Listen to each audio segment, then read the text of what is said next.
В одиночестве, среди суровых скал и полной тишины, пророк Мухаммад, мир ему и благословение Аллаха, находился в пещере Хира, вдали от суеты Мекки. Эта пещера расположена на горе Джабаль-ан-Нур, примерно в 4 километрах к северо-востоку от Мекки. Ее название Хира происходит от арабского слова, которое может означать «выделение» или «отделенность», что символично, ведь именно там пророк, мир ему и благословение Аллаха, уединялся в поиске истины, вдали от идолопоклонства и несправедливости того времени. Он уединялся там, размышляя о смысле бытия, о несправедливости и тьме, поглотившей его народ. В это время ему было 40 лет. Это произошло в 610 году. В одну из ночей Рамадана произошло нечто, что изменило ход человеческой истории. Именно там, в пещере Хира, в одну из последних 10 ночей месяца, Рамадан, к нему явился ангел Джибриль с дозволения Всевышнего Аллаха. Пророк, мир ему и благословение Аллаха, был охвачен трепетом и неведомым страхом. Ангел Джибриль обнял его с силой, охватывающей всего человека, и произнес: «Читай». Пророк, мир ему и благословение Аллаха, ответил: «Я не умею читать». Тогда ангел повторил это снова и снова, 3 раза. В конце ангел передал слова, ставшие первыми аятами. «Читай во имя твоего Господа, который сотворил все сущее, сотворил человека из сгустка крови. Читай, ведь твой Господь, Кот самый великодушный. Он научил посредством письменной трости, научил человека тому, чего тот не знал». Об этом говорится с 1 по 5 аяты в суре Аль-Алак. Пророк, охваченный волнением, спешно вернулся к своей жене Хадидже и рассказал ей все. Она обняла его и укрыла одеялом, чтобы успокоить его дрожь и волнение. Пророк, мир ему и благословение Аллаха, вернулся в страхе после великого и необычного события, повторяя: «Укрой меня, укрой меня».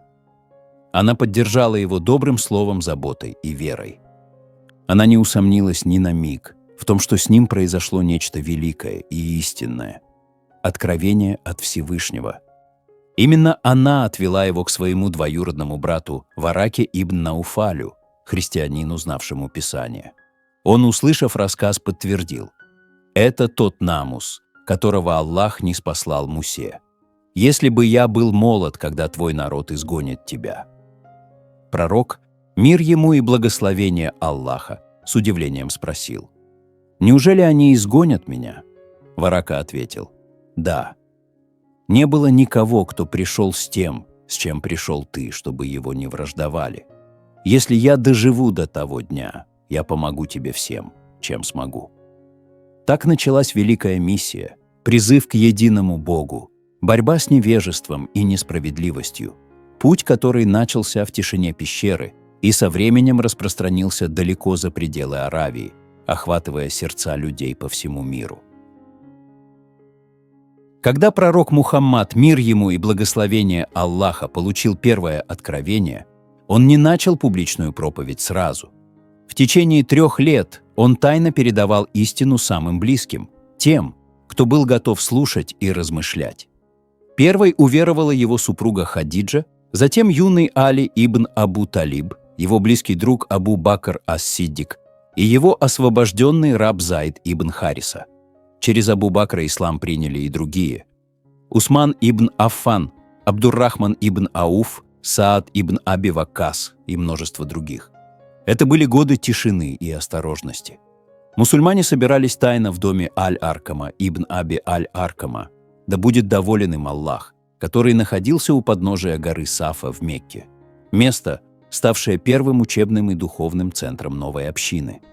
Там они учили те суры, которые уже были ниспосланы, короткие, глубокие откровения, наполненные призывом к размышлению, терпению и поклонению единому Богу. Они молились, укрепляли веру, зная, что любая ошибка может привести к преследованию. Несмотря на скрытность, весть о новой религии медленно распространялась, и сердца многих начинали пробуждаться. Это было зарождение пути, скромное, почти незаметное, но полное искренности, решимости и любви к истине. Именно в этих условиях формировался первый круг мусульман, сплоченный не страхом, а верой, которая вскоре изменит мир. Среди них был Билал ибн Рабах, эфиопский раб, чья история стала символом стойкости. Он уверовал искренне и глубоко, и за свою веру был подвергнут жестоким пыткам. Хозяева выводили его под палящее солнце, клали на горячие камни и бросали на спину тяжелые глыбы. Но он повторял только одно – «Ахад, Ахад», что на арабском означает «один, один». С каждым днем число последователей увеличивалось, и вожди курайшитов начинали ощущать все большую тревогу. Их беспокоило, что призыв к единому Богу подрывает их религиозную власть, ставит под сомнение авторитет предков и может лишить их политического и экономического влияния. Особенно это было чувствительно для Мекки, города, куда съезжались паломники со всей Аравии ради поклонения идолам. Курайшиты не могли смириться с этими переменами и начали действовать, прибегали к угрозам, бойкотам и жестоким пыткам. Первые мусульмане стойко переносили эти испытания. Одних избивали, других унижали, кто-то был изгнан. Курайшиты приходили к Абу-Талибу, дяде пророка, мир ему и благословение Аллаха, и уговаривали его отговорить племянника от его дела. Но Абу-Талиб, несмотря на то, что сам не принял ислам, твердо стоял на стороне своего племянника. Он знал, что Мухаммад, мир ему и благословение Аллаха, говорит правду, и не позволял никому приближаться к нему с враждебными намерениями. Когда давление усилилось, курайшиты пришли вновь, предложив Мухаммаду мир ему и благословение Аллаха, богатство, власть, женщин, лишь бы он оставил свое дело. Тогда пророк, мир ему и благословение Аллаха, произнес слова, ставшие символом его непоколебимости. Он сказал: «А дядя, клянусь Аллахом, если бы они положили солнце мне в правую руку, а луну в левую, чтобы я оставил это дело, я бы не оставил его, пока Аллах не сделает его победоносным, или я не погибну на этом пути». Эти слова передаются в Ас-Сире ибн Хишама и подчеркивают, с какой твердостью и верой он стоял на пути истины. Абу-Талиб, услышав это, понял, что отступать некуда, и сказал своему племяннику: «Говори, сын моего брата, что хочешь. Клянусь Аллахом, я не оставлю тебя ни при каких обстоятельствах». Так вера столкнулась с ожесточенным сопротивлением, но нашла в людях крепость, мужество и стойкость, с которыми началась история ислама. Год печали, смерть Хадиджи и Абу-Талиба. Это был один из самых тяжелых периодов в жизни пророка Мухаммада, мир ему и благословение Аллаха. В течение короткого времени он потерял двух самых близких и надежных людей – свою супругу Хадиджу и дядю Абу-Талиба. Это произошло в 10-м году пророческой миссии, что соответствует примерно 619 году. Хадиджа была не просто женой, она была его поддержкой, утешением, опорой. Она первой уверовала в его миссию, разделила с ним все трудности, жила рядом, когда его отвергали, и верила в него, когда другие сомневались. Ее смерть стала ударом не только для него, но и для всей мусульманской общины. Многие сподвижники ощущали, что вместе с ней ушло тепло, забота и поддержка, которые вдохновляли их в самые трудные времена. Спустя не так много времени ушел из жизни и Абу-Талиб. Его смерть отозвалась тревогой среди мусульман. Они понимали, что вместе с ним ушел последний щит, защищавший пророка от открытой вражды Мекки.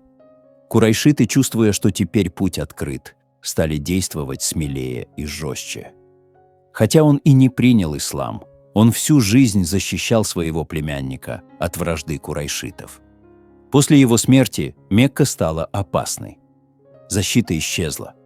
Пророк, мир ему и благословение Аллаха, больше не мог свободно передвигаться по городу, и враги все чаще позволяли себе открытые нападки. Этот год вошел в историю как Ам-аль-Хузн – год печали. Сердце пророка, мир ему и благословение Аллаха, было полно скорби, но и в этой боли он продолжал свой путь.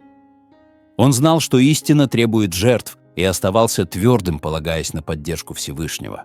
Именно в такие моменты становится видно, насколько велико было его терпение и насколько глубока его вера. После утраты Хадиджи и Абу-Талиба, когда притеснение в Мекке стало особенно тяжелым, пророк Мухаммад, мир ему и благословение Аллаха, решил направиться в Таиф, город, расположенный примерно в 100 километрах к юго-востоку от Мекки. Он надеялся найти там поддержку, чтобы продолжать свою миссию. Вместе с ним был приемный сын Зайд ибн Хариса. Пророк, мир ему и благословение Аллаха, обратился к знати Таифа с призывом к вере и надеждой на защиту.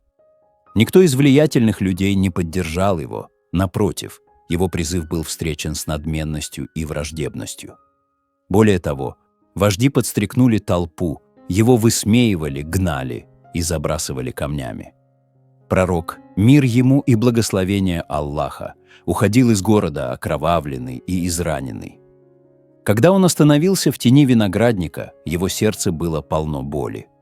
Он поднял руки в дуа и произнес слова, передаваемые в Ас-Сире ибн Хишама, Изад аль-Маат ибн аль-Каима, в которых была не жалоба, а полное упование на Аллаха. Эта мольба вошла в сердца верующих, как образец смирения. «О Аллах, к Тебе я вверяю слабость свою, малое средство свое и ничтожество свое перед людьми. А милосерднейший из милосердных, Ты, Господь угнетенных, и Ты, мой Господь». Виноградник принадлежал двум братьям из курайшитов. Видя страдания пророка, они послали к нему своего раба по имени Аддас с виноградом. Пророк, мир ему и благословение Аллаха, сказал бисмиллях перед едой, и это удивило Аддаса, так в их земле не говорили. Аддас был христианином из Ниневии, и его сердце сразу откликнулось на свет этой встречи. В разговоре он понял, кто перед ним, и с почтением поцеловал его голову, руки и ноги. После этого пророк, мир ему и благословение Аллаха, вернулся в Мекку. Но и это оказалось непростым. Войти в город без защиты было опасно. После нескольких отказов только Аль-Мутим ибн Ади, несмотря на то, что не был мусульманином, дал ему покровительство. С его защитой пророк, мир ему и благословение Аллаха, вновь вошел в Мекку. Это путешествие стало одним из самых трудных и вместе с тем самых светлых эпизодов его жизни. Оно показало, что даже в момент полного внешнего поражения его сердце оставалось возвышенным, а упование непоколебимым. В самый трудный период жизни пророка Мухаммада, мир ему и благословение Аллаха, когда скорбь после потери близких и отказ в Таифе оставили глубокий след в его сердце, Всевышний даровал ему великое утешение и укрепление Аль-Исра и Аль-Мирадж, то есть ночное путешествие в Иерусалим и вознесение на небеса. Это произошло, по мнению многих ученых, примерно за год до хиджры, в одну из ночей месяца Раджаб, то есть около 621 года.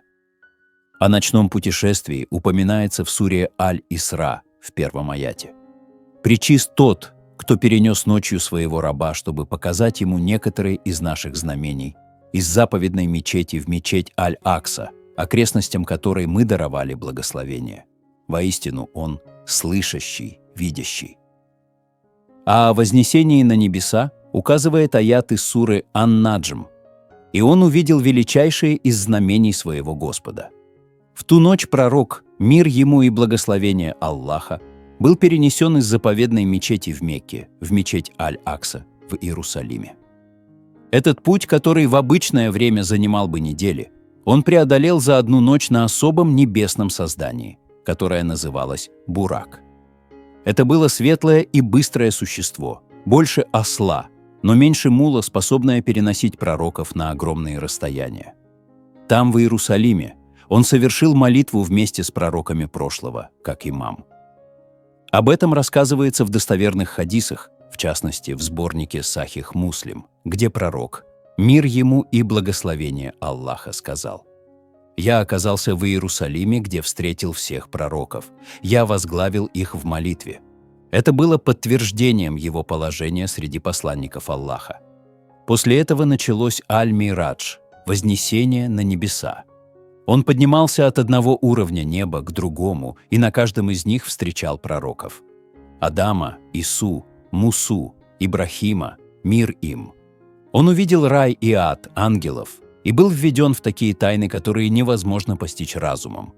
На 7-м небе он дошел до Сидрат Аль-Мунтаха. Это особое дерево, называемое лотосом последней границы, за которым не проходит ни одно творение. Даже ангел Джибриль, мир ему, остановился там. Только пророку, мир ему и благословение Аллаха, было даровано приблизиться к этому пределу. Там он получил от Аллаха установление пятикратной молитвы. Сначала молитв было предписано 50 в день и ночь, но пророк Муса, мир ему, посоветовал пророку Мухаммаду, мир ему и благословение Аллаха, просить у Аллаха облегчения. Пророк, мир ему и благословение Аллаха, несколько раз возвращался с просьбой о снижении количества молитв. Каждый раз Аллах облегчал обязательства, пока не оставил только 5 молитв в день. Но даже за эти 5 молитв верующим сохраняется награда за 50. Это стало проявлением великой милости Всевышнего.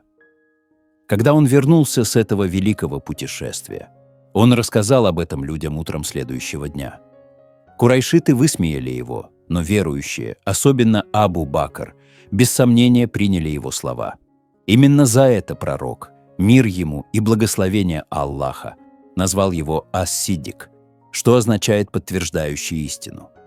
Это событие, хотя и невидимое глазу, стало величайшим знаком для верующих, доказательством истинности миссии, близости между небом и землей и милости Аллаха к своему посланнику. Когда давление со стороны курайшитов стало почти невыносимым и защита в Мекке окончательно исчезла, пророк Мухаммад, мир ему и благословение Аллаха, начал искать новое место, где послание ислама могло бы быть принято и защищено. Такой возможностью стал Ясриб, город на севере от Мекки, куда позже переселится мусульманская община, и который впоследствии станет известен как Медина. Среди тех, кто впервые проявил интерес к исламу за пределами Мекки, были паломники из Ясриба, пришедшие в Мекку на хадж. Эти паломники встретились с пророком, мир ему и благословение Аллаха, у подножия холма Акаба, где он рассказал им о вере, единобожии и милости Аллаха. Вдохновленные его словами, они приняли ислам и, вернувшись в Ясриб, начали распространять послание среди своих родных и соседей. На следующий год еще больше людей пришло с этим намерением. Именно там, в Акабе, были заключены 2 важных соглашения. Первое и второе присяги Акабы, на которых представители Ясриба дали обещание верности, защиты и принятия пророка, мир ему и благословение Аллаха, как своего наставника и руководителя. После этого пророк, мир ему и благословение Аллаха, разрешил своим сподвижникам переселяться в Ясриб. Один за другим мусульмане покидали Мекку тайно, оставляя имущество, нажитое в Мекке, и расставаясь с привычным окружением и родными местами. Их путь был опасен, но их вера была сильнее страха. Последним остался сам пророк, мир ему и благословение Аллаха, ожидая повеления от Аллаха. Когда курайшиты начали планировать заговор против него, чтобы убить его, Аллах велел ему совершить хиджру. В сопровождении Абу Бакра он покинул Мекку ночью, укрывшись в пещере Саур. Там они провели 3 дня, пока погоня ослабла. Об этом упоминается в суре Ат-Тауба. Он был одним из тех 2, которые находились в пещере, и сказал своему спутнику: «Не скорби, ибо Аллах с нами». Тогда Аллах ниспослал ему спокойствие. Так Аллах укрепил его посланника в тяжелый момент, показав, что защита приходит свыше. Аллах защитил их. Когда враги приблизились к пещере, они увидели у входа паутину и гнездо голубки и подумали, что там никого нет. Слово «хиджра» в переводе с арабского означает «переселение». Это переселение стало не просто перемещением из одного города в другой, а началом новой эпохи. В суре Аль-Анфаль говорится о мухаджирах и ансарах, тех, кто переселился, и тех, кто оказал им приют. Воистину, те, которые уверовали, переселились и сражались, а также те, которые дали убежище и оказали помощь, являются помощниками и друзьями друг другу. Эти слова стали отражением братства, возникшего между мусульманами в Медине. Именно с этого события начинается мусульманское летоисчисление. Это был шаг от притеснения к свободе, от одиночества к общине, от тьмы к свету. Медина стала новым домом для веры, а хиджра – символом жертвы, верности и надежды. Когда пророк Мухаммад, мир ему и благословение Аллаха, прибыл в Ясриб, город встречал его с надеждой и трепетом. Жители вышли на улицы, дети и взрослые пели приветственные слова, славя его прибытие. С этого момента Ясриб стал называться Мединой ан-Набавия, городом пророка. Первое, что сделал пророк, мир ему и благословение Аллаха, он заложил основу новой общины. Это был не просто переезд, это было начало новой цивилизации, основанной на вере, справедливости и братстве. Прежде всего он построил мечеть, место молитвы, собраний и решений. Это стало духовным и общественным центром Медины. Затем он установил братство между мухаджирами и ансарами. Люди, переселившиеся из Мекки, были объединены в пары с местными жителями, чтобы они делились всем, что имели. Это был беспримерный акт поддержки и любви ради Аллаха. Именно об этих ансарах сказано в Коране, в суре Аль-Хашр. А те, которые поселились в городе и уверовали до них, любят тех, кто переселился к ним, и не испытывают в своих сердцах зависти к тому, что им дано. Они отдают им предпочтение перед собой, даже если сами нуждаются. Это слова о великодушии и самоотверженности жителей Медины.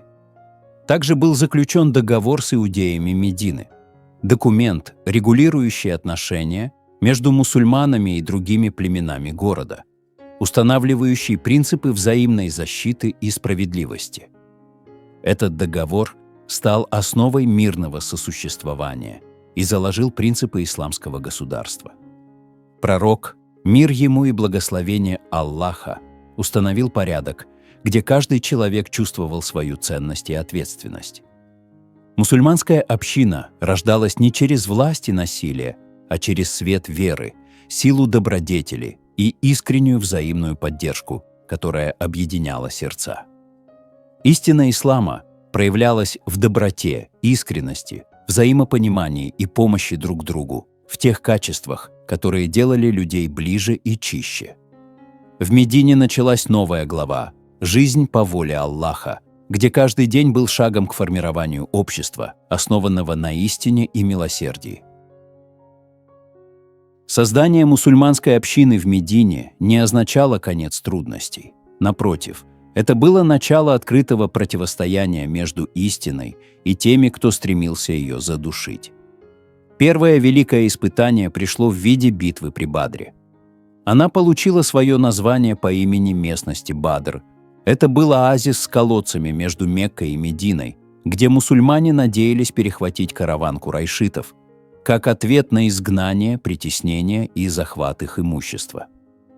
Это произошло в 624 году, когда мусульмане числом около 300, с минимальным вооружением, вышли навстречу каравану курайшитов, но столкнулись с армией из 1000 воинов. Несмотря на численное превосходство врага, по воле Аллаха мусульмане одержали блистательную победу. В суре Аль-Имран в 123-м аяте говорится: «Воистину, Аллах помог вам при Бадре, когда вы были слабы. Бойтесь Аллаха, быть может, вы будете благодарны». Победа при Бадре укрепила веру и авторитет мусульман, но также усилила злобу их врагов. В следующем году произошло новое сражение – битва при Ухуде. Сражение получило название по имени горы Ухуд, у подножия которой происходила битва. Мекканцы вновь пришли с большой армией. Несмотря на начальный успех, мусульмане потерпели тяжелое поражение из-за ошибки части лучников, покинувших свои позиции. Пророк, мир ему и благословение Аллаха, был ранен.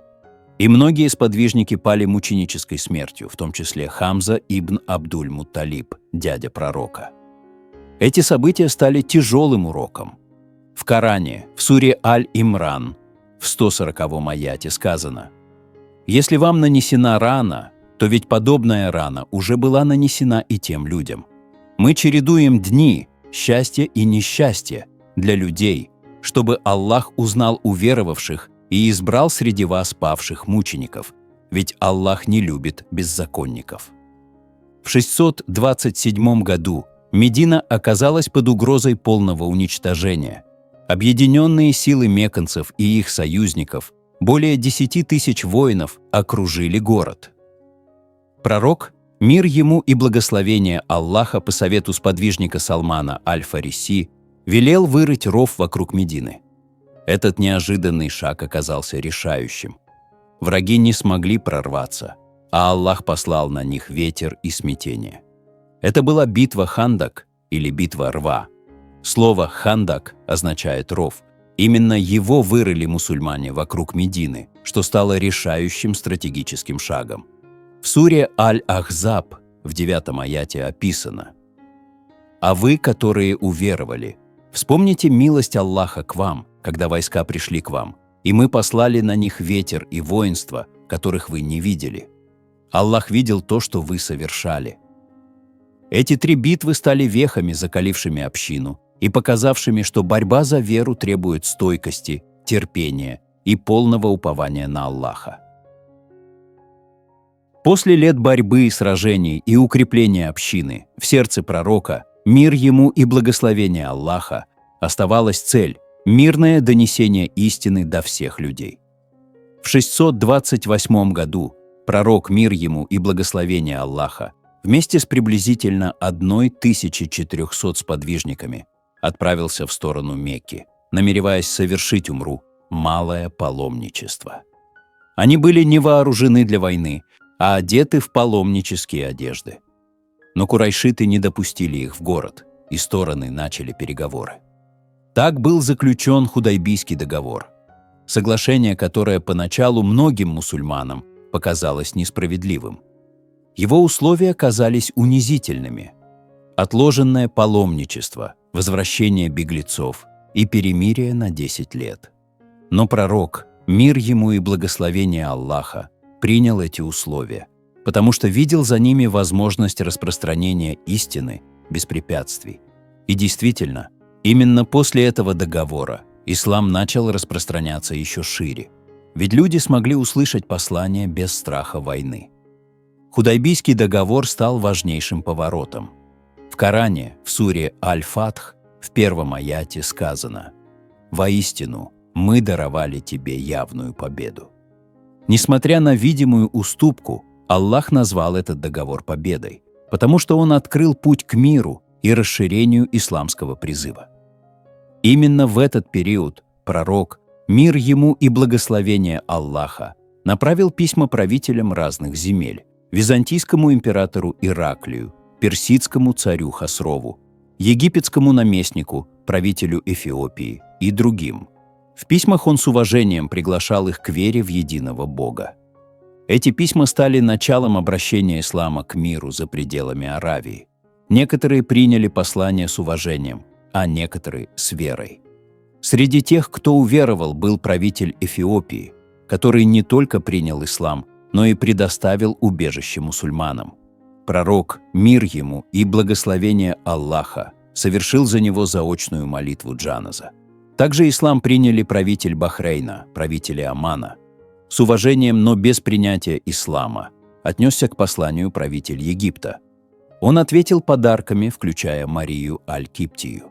Она была коптская христианка, которая впоследствии приняла ислам и родила пророку сына Ибрахима. Император Византии Ираклий проявил интерес, но не принял веру из опасения потерять власть. Царь Персии Хасров II не только отверг письмо, но и разорвал его, что стало для него предвестием падения. Также отказался принять ислам правитель Ямамы. Ямама – это регион, расположенный в центральной части Аравийского полуострова. Правитель Ямамы потребовал разделить с пророком, мир ему и благословение Аллаха, политическую власть. Но пророк отверг это предложение, потому что истина не подлежит торгу и не может быть предметом условий. Эти реакции показали широту исламского призыва и разнообразие откликов, от веры и поддержки до отказа и враждебности. Но сама инициатива показала, что исламское послание – это не только внутренняя миссия, но и универсальный призыв ко всему человечеству. Это была не политика, а зов к истине, сказанный с мудростью, кротостью и решимостью. Прошло 2 года с момента заключения Худайбийского договора, и курайшиты нарушили условия перемирия, поддержав одно из племен в нападении на союзников мусульман. Это стало открытым нарушением соглашения. Пророк Мухаммад, мир ему и благословение Аллаха, не стал отвечать гневом. Он собрал армию из 10 тысяч человек и отправился к Мекке не ради мести, а чтобы положить конец вражде и очистить мечеть Аль-Харам, в центре которой находится Кааба от идолов. Это было в 630 году по христианскому летоисчислению. Когда мусульмане приблизились к городу, пророк, мир ему и благословение Аллаха, повелел зажечь множество костров, чтобы показать силу и одновременно вселить страх в сердца врагов. Многие мекканцы поняли, что сопротивление бессмысленно. Абу Суфьян, один из лидеров курайшитов, вышел к мусульманам и был принят с миром. Его безопасность, а также безопасность тех, кто укроется в его доме, была гарантирована. Мекка открыла свои ворота без боя. Пророк, мир ему и благословение Аллаха, вошел в город с опущенной головой. Не как победитель, а как слуга Аллаха. Он простил своих прежних врагов, сказав: «Идите, вы свободны». Он вошел в мечеть Аль-Харам, где находилось около 360 идолов. Люди Мекки в то время были многобожниками. Они верили, что эти идолы – посредники между ними и Аллахом. Среди них особенно почитались Хубал, главный идол курайшитов, а также Аллат, Аль-Узза и Манат, которых называли дочерьми Аллаха. Пророк, мир ему и благословение Аллаха, устранил всех этих идолов, объявив, что нет божества, кроме Аллаха, и провозгласил, что истина восторжествовала, а ложь исчезла.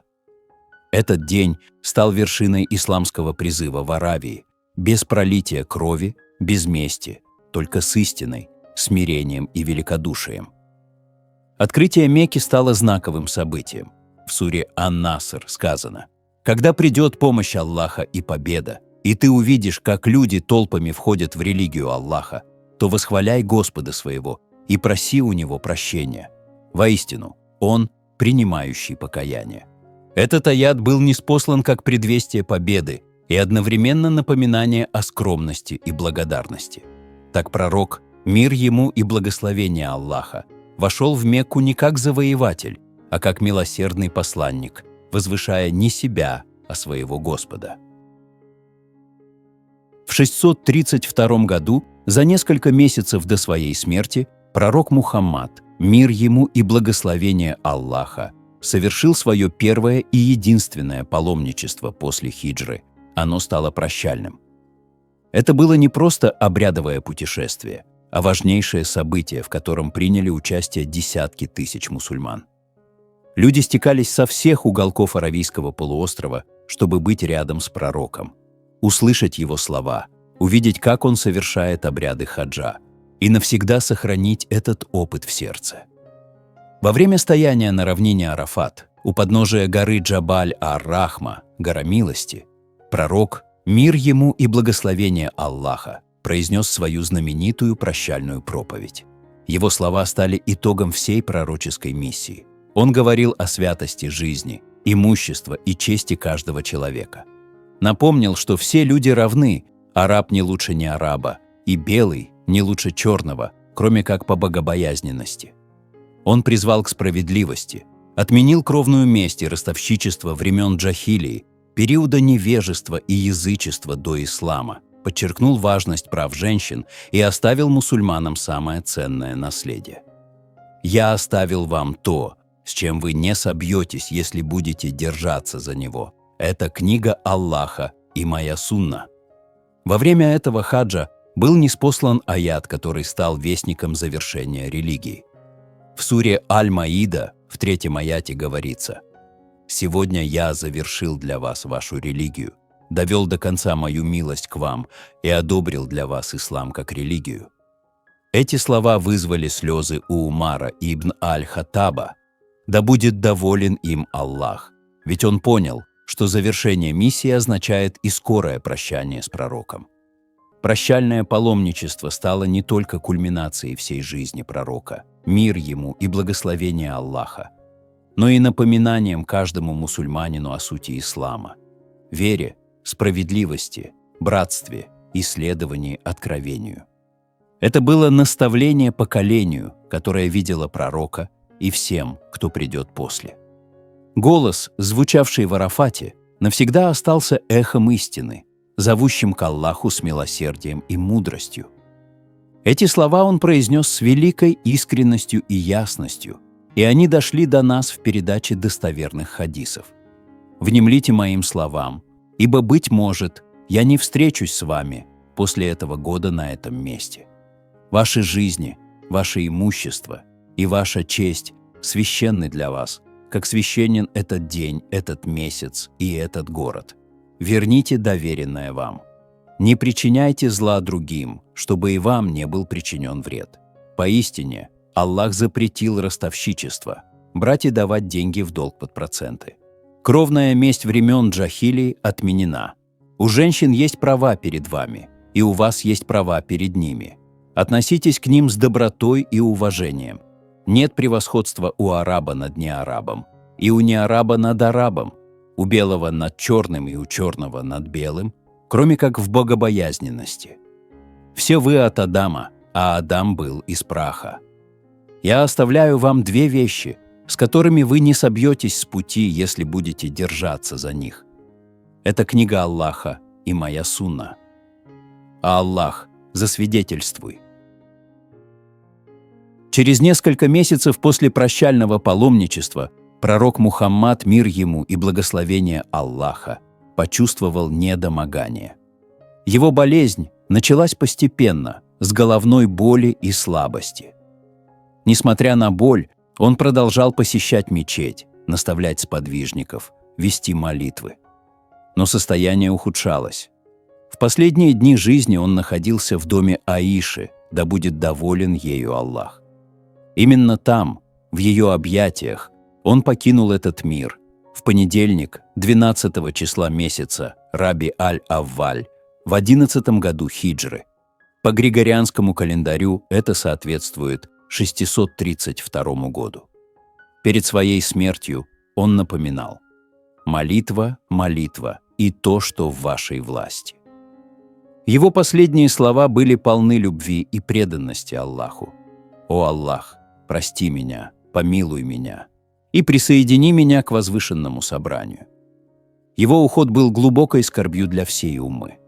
Когда новость распространилась, Умар ибн Аль-Хаттаб не мог в это поверить. Но Абу Бакр, да будет доволен им Аллах, с твердостью произнес: «Тот, кто поклонялся Мухаммаду, пусть знает, Мухаммад умер. А тот, кто поклонялся Аллаху поистине, Аллах жив и не умирает». Потом он прочитал аят, ниспосланный в суре Аль-Имран, в 144 аяте. «Мухаммад всего лишь посланник». До него тоже были посланники. Неужели, если он умрет или будет убит, вы обратитесь вспять? Кто обратится вспять, тот ничуть не навредит Аллаху. Аллах же вознаградит благодарных. Смерть пророка, мир ему и благословение Аллаха, стала завершением великой эпохи. Но его наследие не умерло. Оно продолжает жить в сердцах миллиардов людей, в Коране, в Сунне, в словах, действиях, нраве. Он оставил пример во всех сферах жизни, как быть справедливым правителем, заботливым мужем, любящим отцом, верным другом и мудрым наставником. Его жизнь – это путь света, по которому идут те, кто ищет истину. И даже спустя столетия его слова, его слезы, его мольбы за свою умму звучат в сердцах верующих. Он ушел, но оставил мир наполненным светом, ибо его миссия была не только в словах, но и в сердце каждого, кто уверовал. И пока люди читают его слова, следуют его примеру и любят его искренне, он остается жив в памяти, в духе и в вере миллионов. Да благословит Аллах всех, кто стремится к истине, кто хранит любовь к пророку в своем сердце и живет по его примеру. Пусть Аллах дарует нам стойкость, свет в сердцах и путь к довольству ему. Амин.